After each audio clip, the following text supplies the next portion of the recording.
Muy buenos días, Dios los bendiga. Bueno, pues primeramente agradecemos a Dios por su misericordia, su amor para con cada uno de nosotros y porque Él se siga glorificando.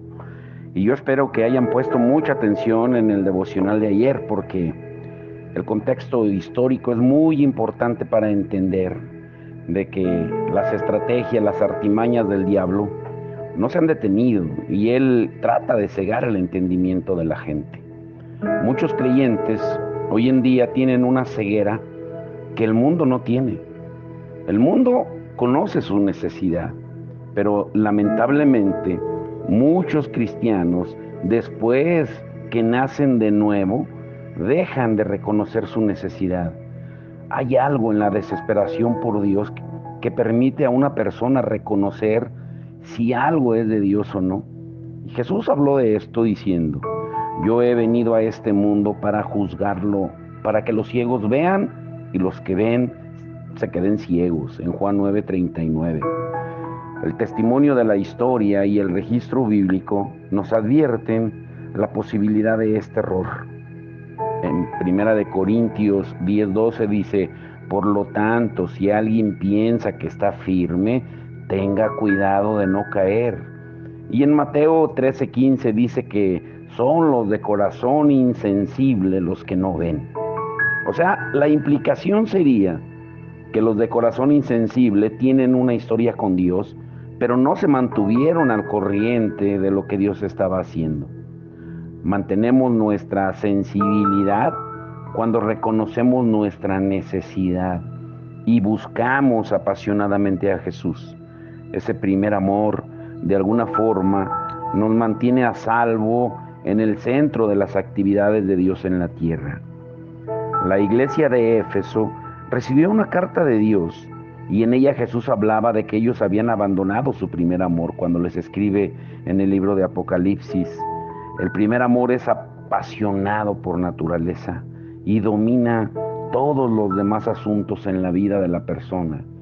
Y si ellos no corregían ese problema, les dice Dios en la carta que Él quitaría su candelero.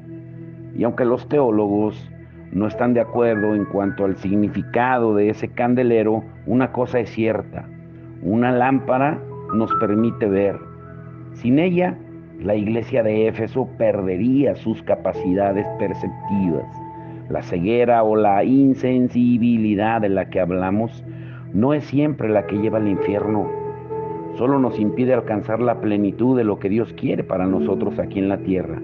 Cuando la pasión muere, la lámpara de la percepción al final es quitada. Y ese fenómeno se ha visto en la historia de la iglesia. Quienes rechazan un mover de Dios generalmente son los que experimentaron el último mover de Dios. O sea, esto no se aplica a todos, ya que siempre hay algunos cuya hambre de Dios aumenta con los años. Pero muchos sienten que ya llegaron, no a la perfección, sino a donde Dios deseaba que estuvieran. Pagaron un precio para experimentar el mover de Dios y se preguntan: ¿cómo Dios va a hacer algo nuevo sin mostrárnoslo primero a nosotros? Dios es de cosas nuevas. Si tenemos hambre de Él, anhelaremos el cambio que nos traen sus cosas nuevas. La pasión por Dios nos mantiene frescos y nos equipa para reconocer la mano de Él, aun cuando otros la rechacen. Y eso es lo que este mover actual requiere de nosotros.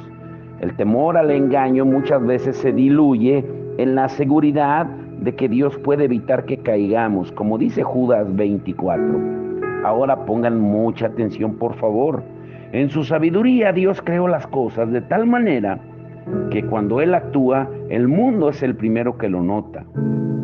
Y podemos ver la respuesta en los endemoniados, en los drogadictos, los convictos, las prostitutas, cuando son tocados por la palabra, cuando Dios se mueve con el poder del avivamiento. Esas personas miran no como críticos, sino como seres que necesitan tremendamente a Dios. Y estamos escuchando mucho de ellos. Son transformados y dicen: solo Dios puede hacer ese cambio en mi vida. Esto es de Dios. Estar en una situación de gran necesidad permite a una persona detectar cuando Dios está haciendo algo nuevo. Esa situación de gran necesidad no necesariamente será la adicción a las drogas o a otro vicio, sino todo cristiano debe tener un corazón desesperado por Dios. Estamos tremendamente necesitados. Jesús habló de ese tema con estas palabras cuando él dijo en Mateo 5:3, dichosos los pobres en espíritu, porque el reino de los cielos les pertenece. Permanecer pobres en espíritu y tener un apasionado primer amor por Jesús son las claves que Dios creó para que no nos desviemos de su obra.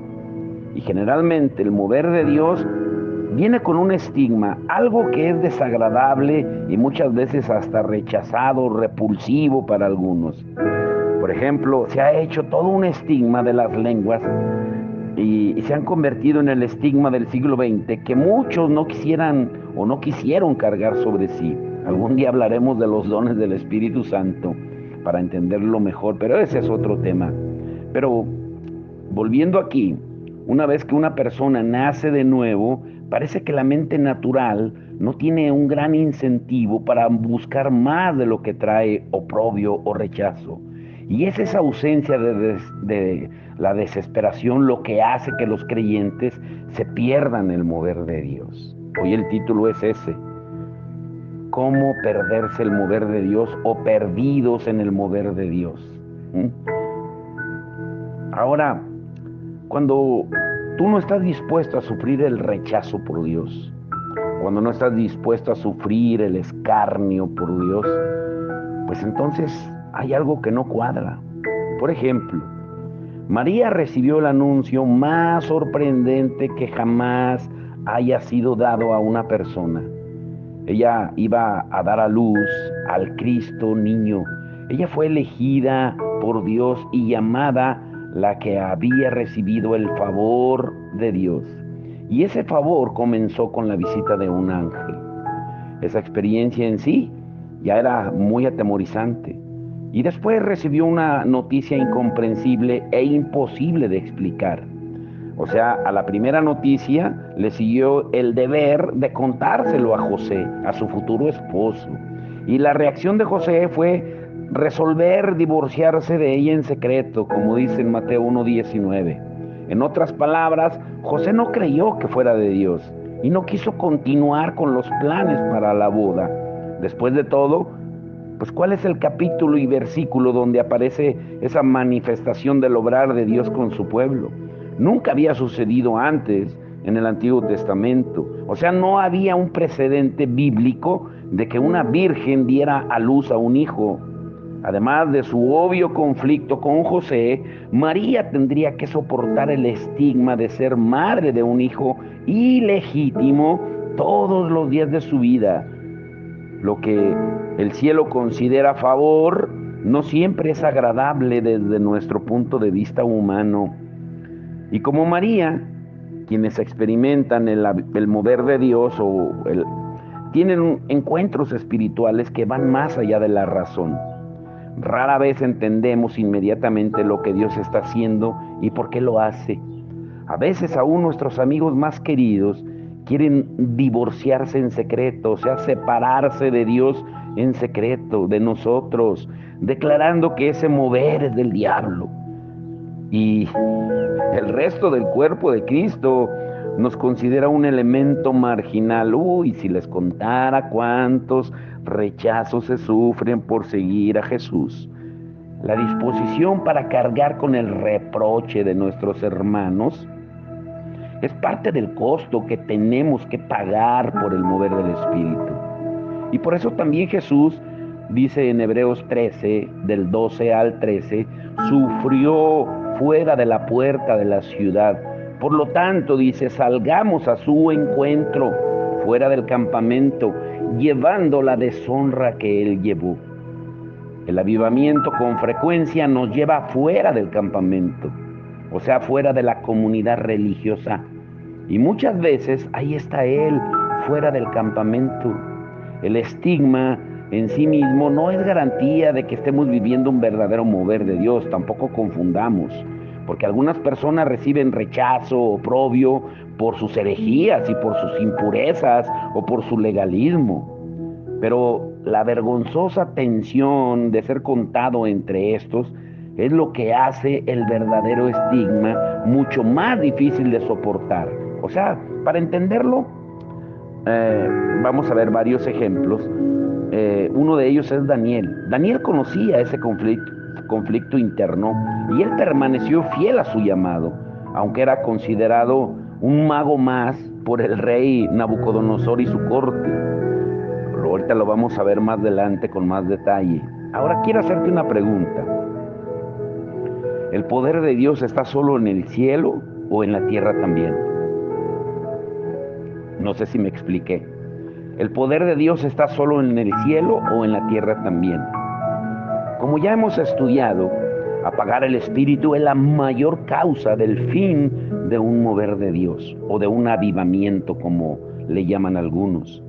Aún quienes han adoptado el mover de Dios llegan a un punto en que su comodidad se ve forzada al máximo y comienzan a buscar un lugar donde establecerse, una posición donde puedan comprender y controlar. O sea, terminan racionalizando a Dios, humanizándolo, como hablaba ayer con un hermano muy amado. La segunda razón principal por la que se termina un avivamiento, un mover de Dios, es que la iglesia comienza a buscar el regreso del Señor, su segunda venida, en lugar de buscar un mayor cumplimiento de la gran comisión.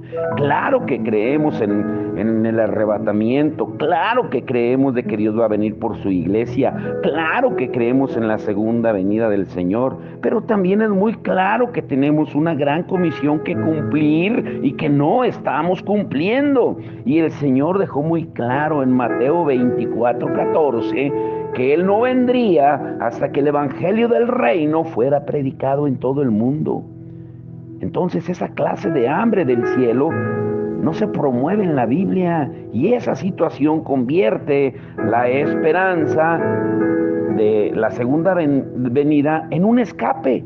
O sea, quieren que Jesús venga ahora, pero ¿qué sucede con los 7,000 millones de personas? O más, siendo más específicos, dicen, según los estudios, que hay más de 4,000 millones de personas que no han oído de Jesús y que si no se les predica irán al infierno para siempre. No es que no debamos anhelar el cielo ni que Jesús no venga, claro que lo debemos de anhelar. Pablo dijo que ese anhelo es consuelo del cristiano. Pero buscar el fin de todas las cosas es pronunciar juicio sobre toda la humanidad que no tiene a Cristo. Ni siquiera Pablo quería regresar a Corinto hasta que los corintios hubieran obedecido en todo. ¿Acaso Jesús, el que pagó por todos los pecados, está ansioso por regresar sin recoger una cosecha final? Pues yo creo que no, porque su palabra es clara.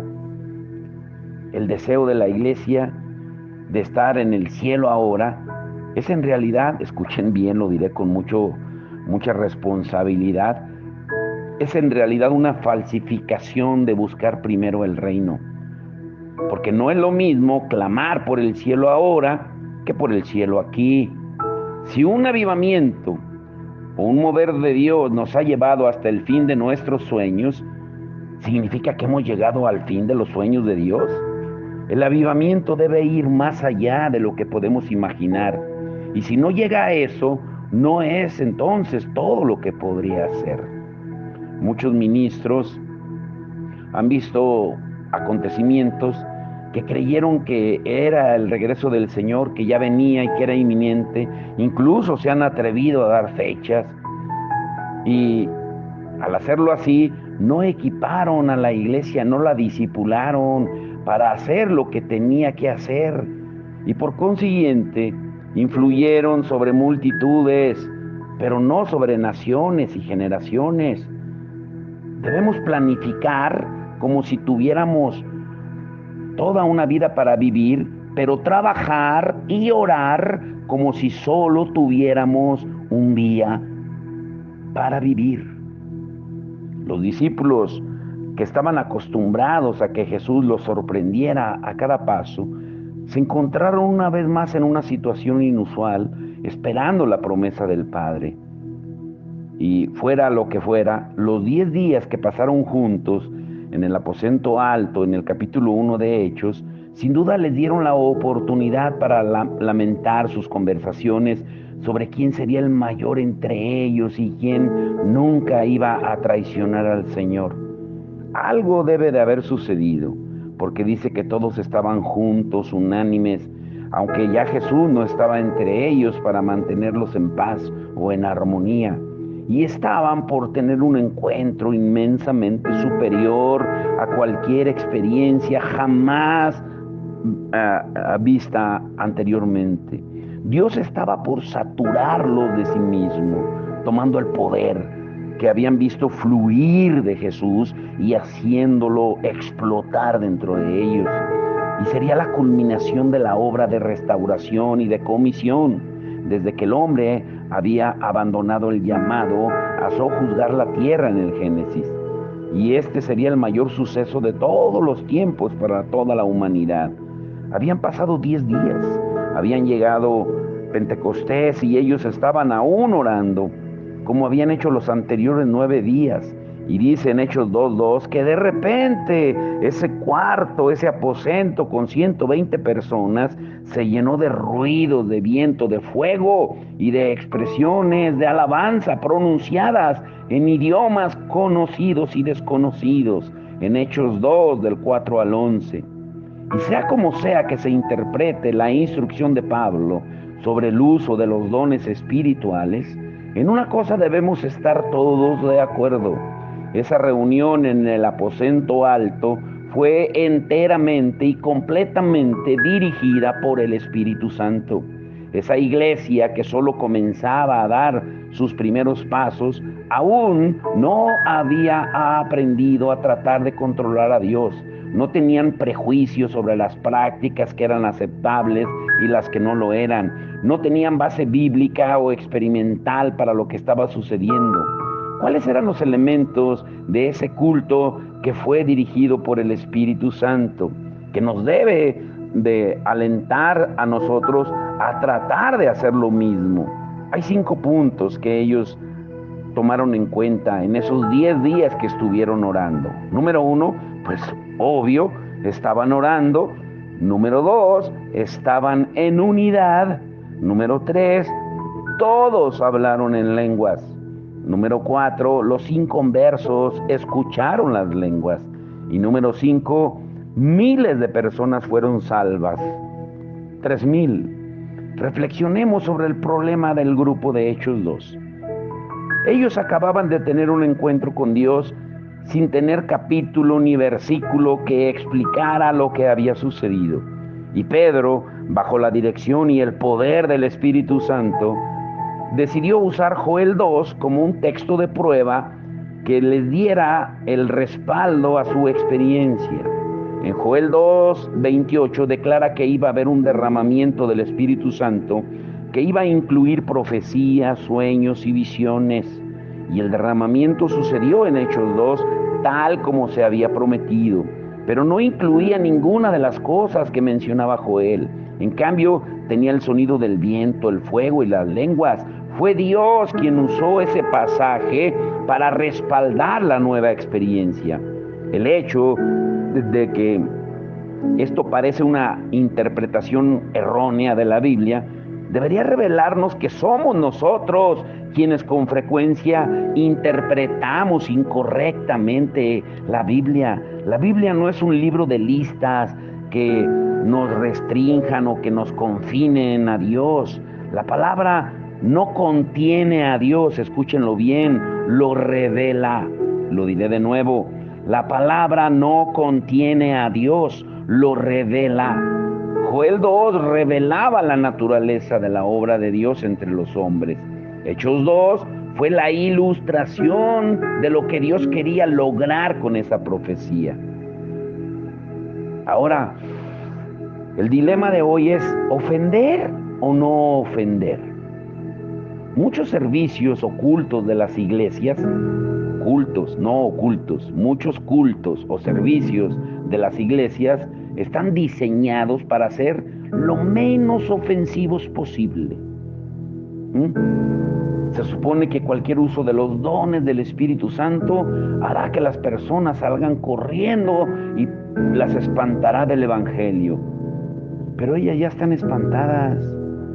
En su mayor parte, la adoración expresiva, la ministración de los dones espirituales y cosas similares solo espantan a los cristianos que han tenido la lamentable experiencia de haber sido enseñados a estar en contra de ellos, como estudiamos en el devocional de ayer. Espero que lo hayan entendido.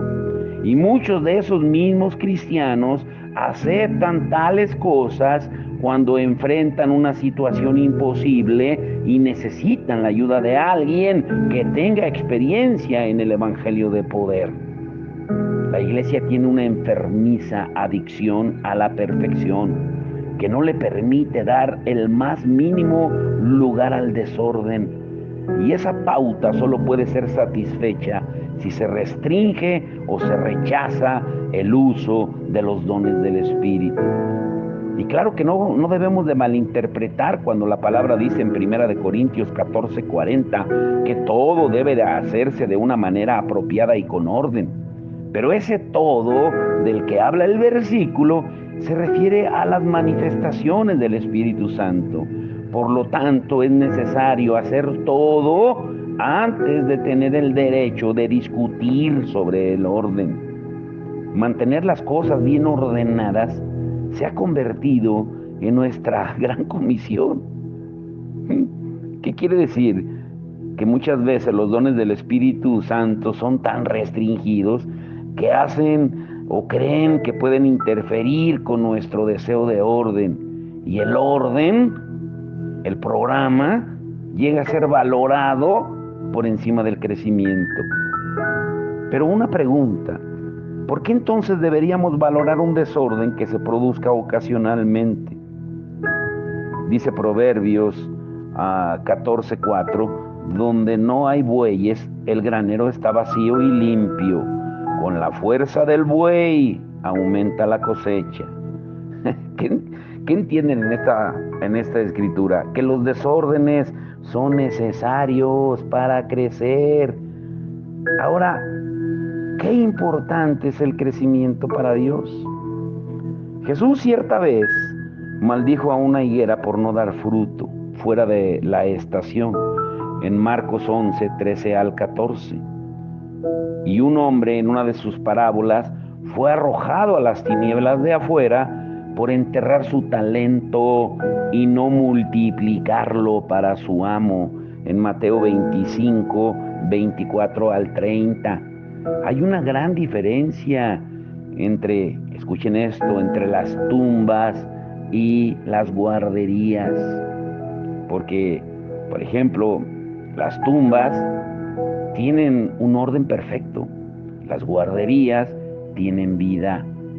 La persona que no tiene hijos o no ha tenido hijos, al entrar en la guardería de la iglesia y ver la actividad gozosa de los niños, quizá diga que el lugar está en desorden, que está todo tirado, comparado con la sala de su casa, y sin duda que lo está.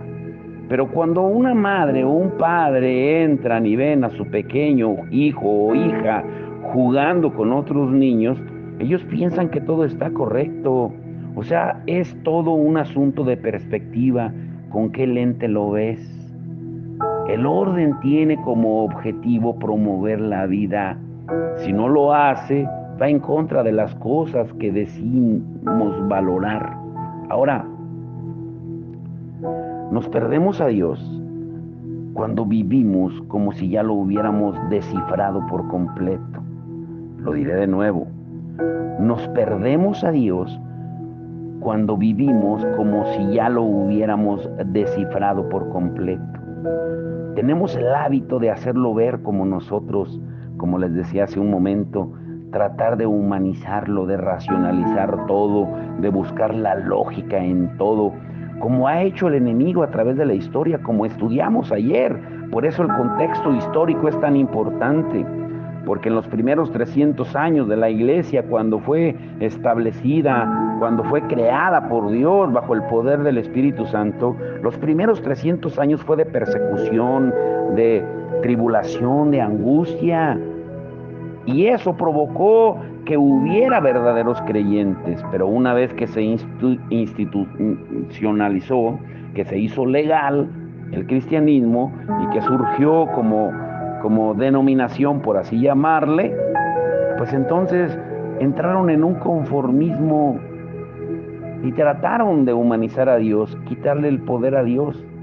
De hecho, si creemos que lo entendemos a Dios, probablemente es porque lo hemos conformado a nuestra imagen. Y recuerden que nosotros fuimos hechos a su imagen.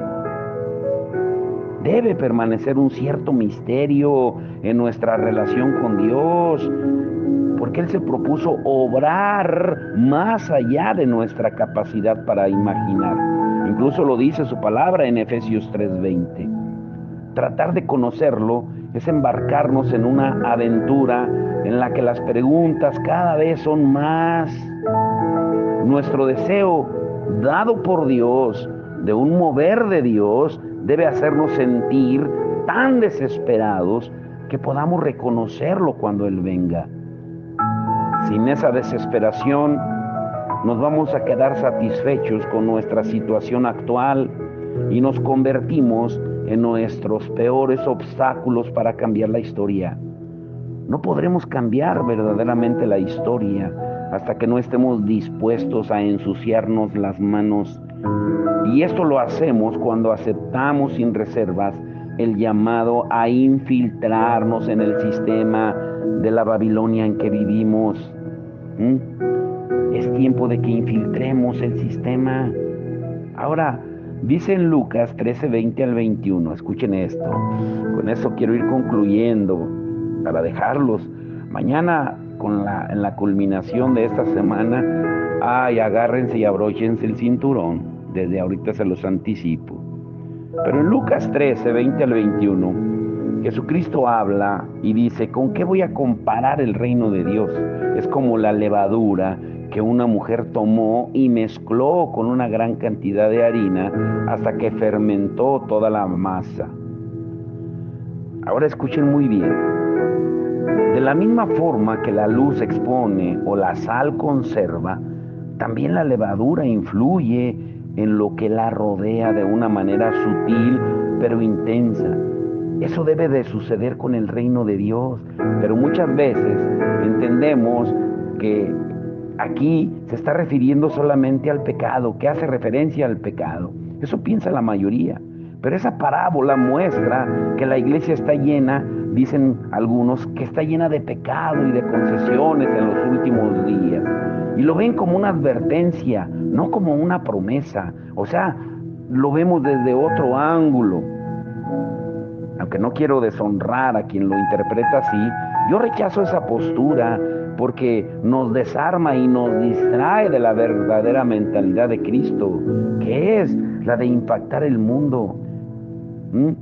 Porque el error al interpretarla de esa manera tiene dos aspectos. Número uno, confundieron el reino con la iglesia, no es lo mismo.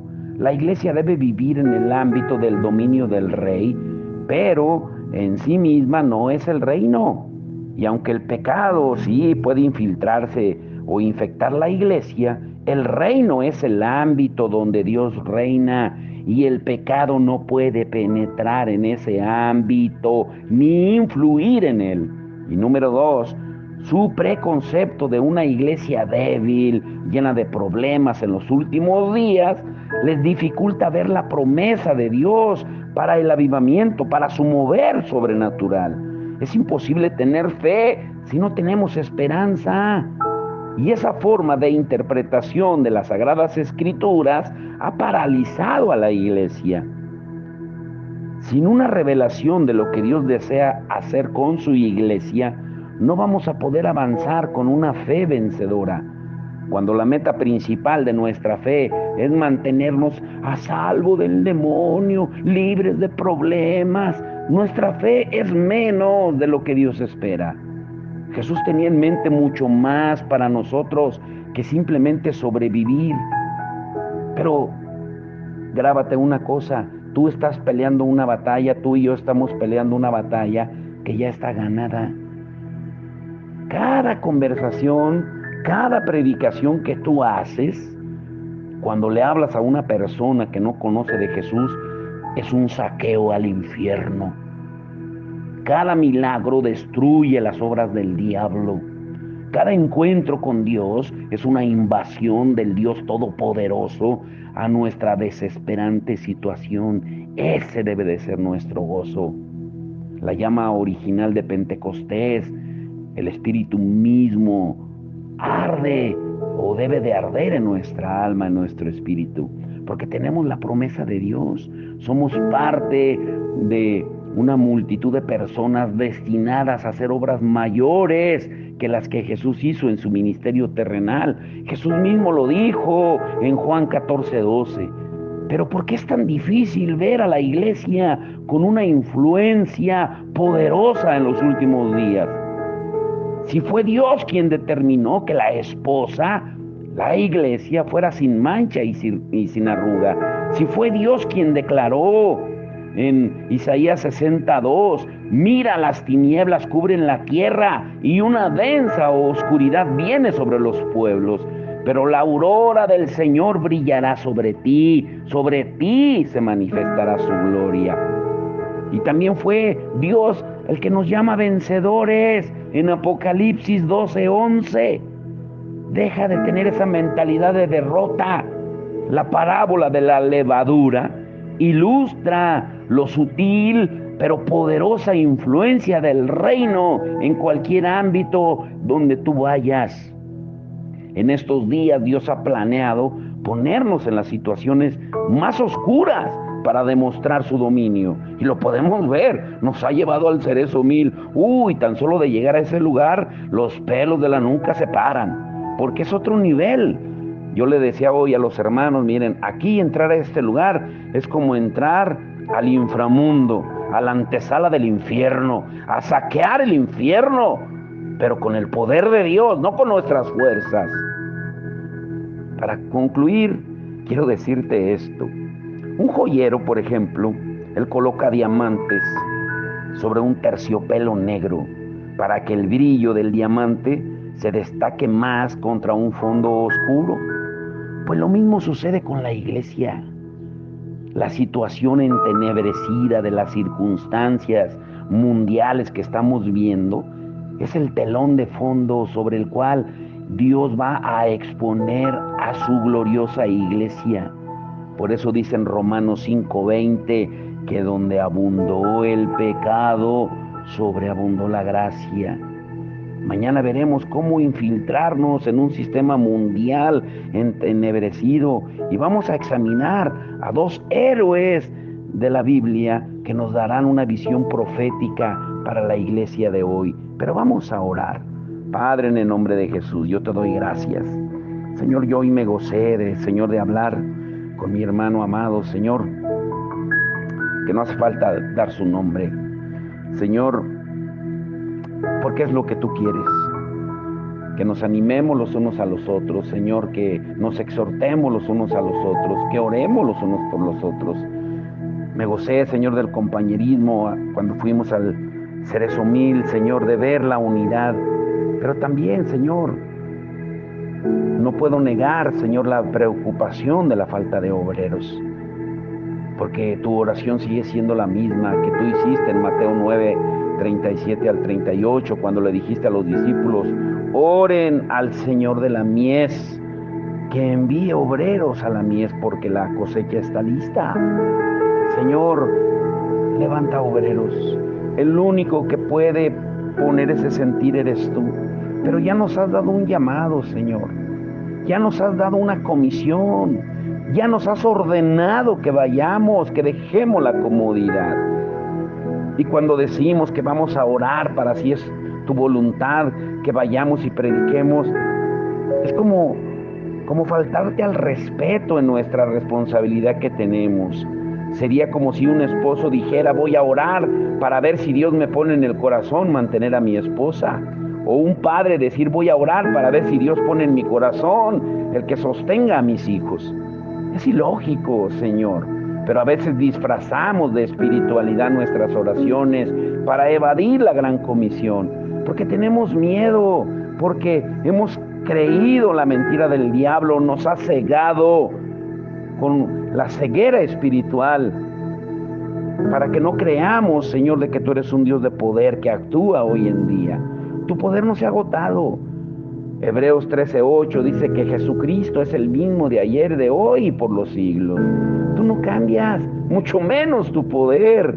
Tú no eres alguien que trae el poder como un tanque de gasolina y que se le agotó.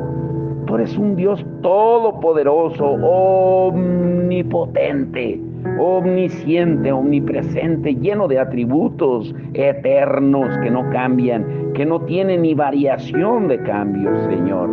Es tiempo de que tu iglesia se empodere y que salgamos, Señor, que nos armemos con todo lo que tú nos enseñas a través de tu palabra, pero que también entendamos la historia en el mundo, porque Satanás es el príncipe del mundo y tenemos que entender cómo son sus artimañas, cómo ha cegado el entendimiento de los incrédulos para que no les resplandezca la luz de Cristo. Pero sabemos de que tú traerás luz. Tú traerás, Señor, la visión tuya, los sueños tuyos a tu pueblo, Señor. Y que el mejor tiempo para predicar tu palabra es ahora. Y nos gozamos cuando vemos, Señor, hombres y mujeres dispuestos a pagar el precio, Señor. Hay tanto trabajo, Señor.